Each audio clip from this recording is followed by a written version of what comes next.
You know, I've had many experiences in scouting.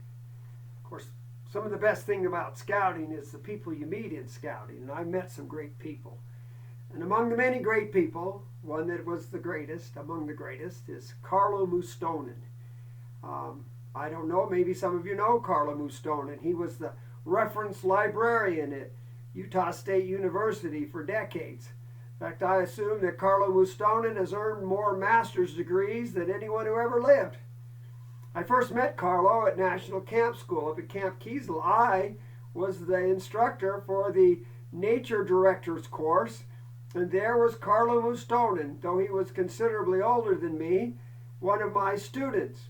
Karlo was going to be the nature director at Camp Hull Valley, also known as Aspen Ridge. So I got to know him. He's a great man, I'll tell you. He born in Finland. In fact, he lived in Finland till he was 19 and then moved to the United States. He had a Finnish accent, which he was very proud of.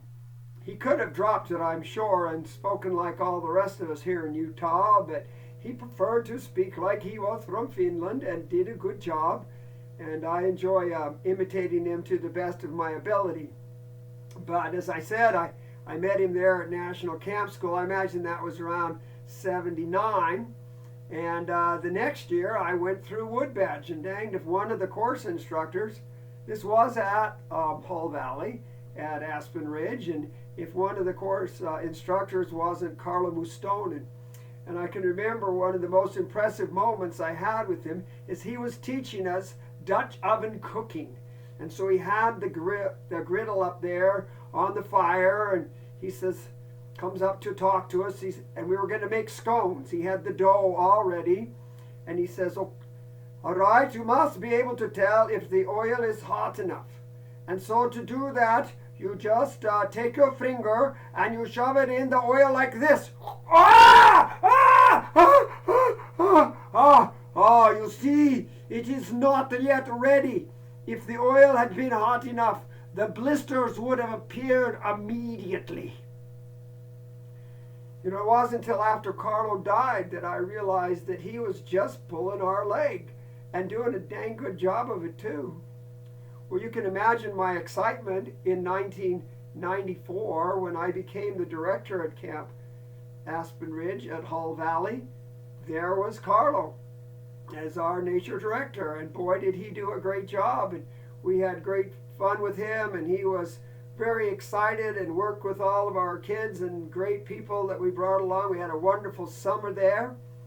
But at the end of that summer, right smack at the end of it, we got offered a chance, we being Janice and I, my wife and all our kids, to go out and work at Cherry Valley on Catalina Island. Well, the beautiful place and a venture not to be passed up. I'd heard about Catalina Island and the Garibaldi when I was at National Executive Institute back in New Jersey at Camp Schiff.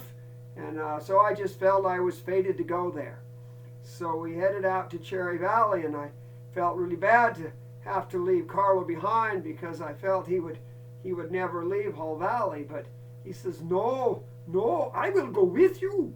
And he did, and he became the nature director there at Cherry Valley. And boy, did he do a great job. He did everything, staff up and down. He took care of the fish tanks there and the beautiful sea lab and just learned all the fish and everything. It is wonderful. But Karlo was a genius at many things and capable of carrying on all kinds of wonderful activities. For example, he was the president of the Sons of the Utah Pioneers, which was quite exciting to me. Of course, I'm pretty fussy about having people, once they come to camp, stay to camp, and traveling back and forth from Camp Cherry Valley is quite a challenge. And Karlo was getting along in years, and that was a challenge too. And Karlo comes to me and says, I must go back to Utah for the 24th of July parade. I am to be master ceremony in the 24th of July parade because I am the president of the Sons of the Utah Pioneers. I said, Karlo, how can you be the son of a Utah pioneer. You didn't move to Utah until you were 19. Oh, yes, I know. He says, I am the pioneer. Okay, that's logic. Logic is logic. That's all they say, okay? So Karlo was great. He lived in Logan for many years, as I have said, just down from the university. And you know, one day, one time, there were some folks from Finland came to visit him at his home. And he put them up there in his house, and he gave them the great tour of the Great Cache Valley, including everything. I mean, everything from the cheese factory to the first dam up the canyon, and all the sights around town, and then the tabernacle and the temple grounds, and the cheese factory, everything. And then on Sunday he took them to church with him. He was a Mormon, and of course, son of the Utah pioneers, it's going to be that way. He took them to church on Sunday. Of course, after the meetings were over, his friends were rather concerned. And they said, Karlo, we are concerned. We noticed that in all these days we've been with you, all the places you have taken us, you have never locked your doors. But when you went to church, you locked all the doors. Why is that? At a church, you must lock your doors. Karlo goes, oh, yes, you must lock the doors at the church. If you don't, they just fill your car with zucchinis. Yeah, this is all true. Go, Karlo.